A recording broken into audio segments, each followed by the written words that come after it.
Terima kasih Anda kembali menyaksikan Sapa Jember, dan bagi Anda yang baru bergabung, kami tengah membahas gerakan 1 juta hektar jagung untuk mendukung swasembada pangan nasional 2025 bersama dengan Kapolres Jember, Komandan Bayu. Tadi disampaikan bahwasanya ada 12,5 hektar di Jember, lahan pertanian yang sudah siap ditanami jagung. Nah, apa ada prioritas untuk kecamatan-kecamatan tertentu yang bisa ditanami tersebut? Ada beberapa kecamatan yang penyediaan lahannya cukup besar. Di wilayah Puger itu kurang lebih ada siap 6 hektar. Kemudian di wilayah Ambulu ada siap 2 hektar. Baik. Kemudian yang sudah ditanam kemarin di tanggal 21 Januari itu di wilayah Kecamatan Huluhan, tepatnya di Desa Lojejer, itu 2 hektar sudah kita tanam yang kemarin launching. Adapun pemilihan lokasi ini tentunya kami melihat dari kondisi kesuburan tanah, kemudian juga kesiapan masyarakat setempat dan juga pemerintah desanya. Sejauh mana dukungan dan kesiapan di dalam mendukung program ini. Nah, kemarin di Kecamatan Huluhan, alhamdulillah dengan Pak Kades Lojejer, beliau sangat responsif gitu ya, merespon program ini, dan beliau juga memastikan bahwa dengan ditanamnya jagung di lahan wilayah Kecamatan Huluhan Desa Lojejer ini, hasil panennya bisa di atas rata-rata. Kalau kita bicara standar, itu 1 hektar lahan itu bisa mendapatkan hasil produksi kurang lebih 5 ton.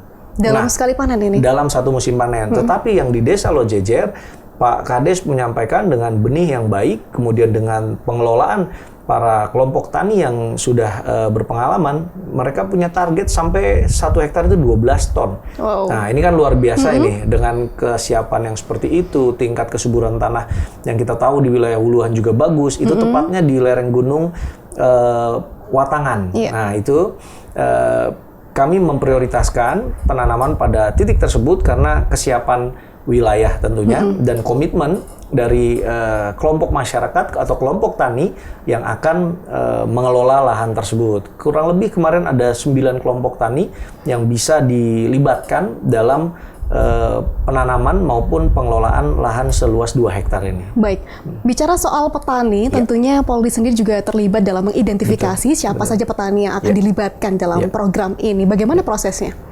Jadi kami meminta bantuan kepada pemerintah daerah setempat, kemudian juga melibatkan Babin Kamtipmas kami yang ada di desa-desa kelurahan untuk bisa mendatakan kelompok-kelompok tani mana yang selama ini berorientasi atau pekerjaannya adalah menanam jagung. Nah, kelompok-kelompok tani inilah yang nantinya akan kita berdayakan untuk mengelola lahan tersebut. Kemudian juga Babin Kamtipmas kita dengan penyuluh pertanian dari Dinas Pertanian itu akan secara periodik memberikan edukasi, memberikan penyuluhan bagaimana proses penanaman yang baik, bagaimana memberikan pupuk, kemudian juga penyemprotan hama, desinfektan dan lain sebagainya, pestisida, itu juga harus dilakukan secara kontinu, sehingga hasil panen yang diharapkan bisa maksimal seperti yang tadi, targetnya di atas rata-rata. Nah, inilah yang kami lakukan, bagaimana pemberdayaan terhadap kelompok-kelompok tani yang ada di lingkungan sekitar. Tentunya kita ingin juga masyarakat ini, terutama para petani, mendapatkan kesejahteraan dari hasil tanaman atau hasil program ini yang berada di lingkungannya. Baik, tentunya Polri tidak bisa bekerja sendiri, banyak pihak yang dilibatkan. Mulai dari persediaan benih, kemudian alat pertanian, pupuk dan lain sebagainya. Terkait dengan pihak-pihak yang dilibatkan, ini bagaimana koordinasinya? Kami sangat diberikan kemudahan karena di tingkat pusat sendiri Bapak Kapolri dengan Kementerian Pertanian itu cukup intens berkomunikasi, kemudian sudah juga nyusun MOU, menandatangani MOU, sehingga kami di tingkat bawah juga tidak mengalami kesulitan terkait dengan koordinasi, termasuk terkait dengan penyediaan benih, bibit gitu ya.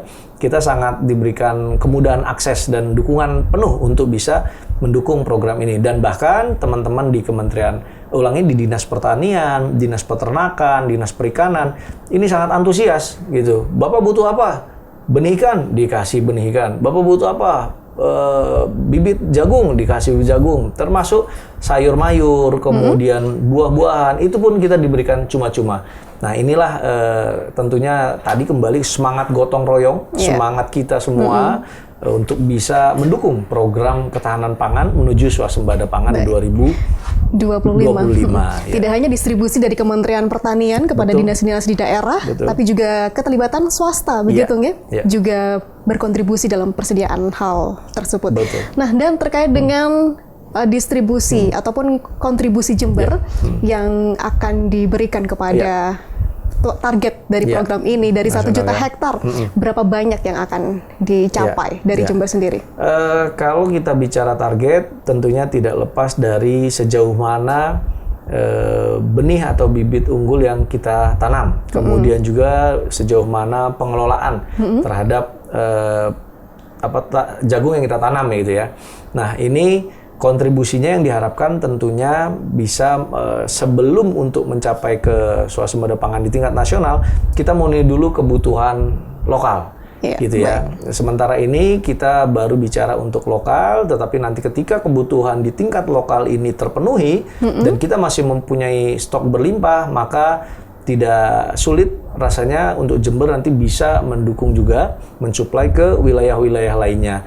Tapi kami rasa dengan program secara serentak ini di seluruh wilayah Indonesia ini punya peluang yang sama. Sehingga kontribusi dari Jember ini diharapkan nanti bisa untuk menutupi kebutuhan nasional lokal dulu, kemudian setelah kebutuhan lokal terpenuhi, maka bisa juga untuk kebutuhan nasional.